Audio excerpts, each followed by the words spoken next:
By showing you something really cool. It's kind of an experiment. It uses a number. So someone yell out a number. By the way, this could be done with any number that someone yells out from 1 to 10. So just yell out any number, say from 1 to 10. Yell it out loud. 4. Okay, 4. Who said 4? Both of us did. Oh, perfect. That's why I heard it so well. 4.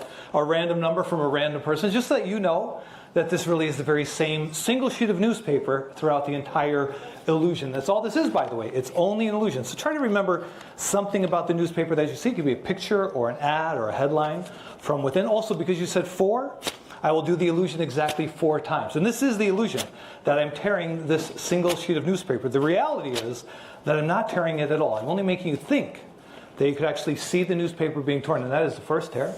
How do you like it so far? Everyone say, ooh. Ah, very good. Now the first tear is good. The second tear is a little more convincing because with the second tear, not only do you see the jagged edges, but you can actually see the tear as it's being made. That is the second tear. Once again, say, ooh. Ah, very good.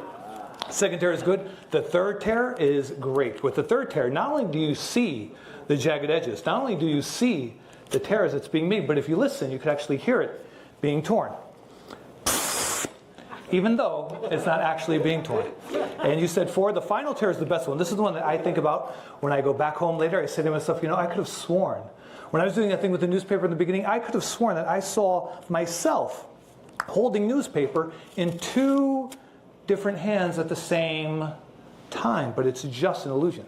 The truth is, as I said in the beginning, is that this newspaper has never been torn at all. I only made you think that you could actually see it being torn. It looks like the edges have a way of seemingly healing themselves up, right? Not just on the side, but also on the inside of the newspaper. Which means that this newspaper hasn't been torn once or twice, 3 or 4 times. It's never been torn at all. It was just an illusion. Wow. Thanks. Thank you. Good night, everybody.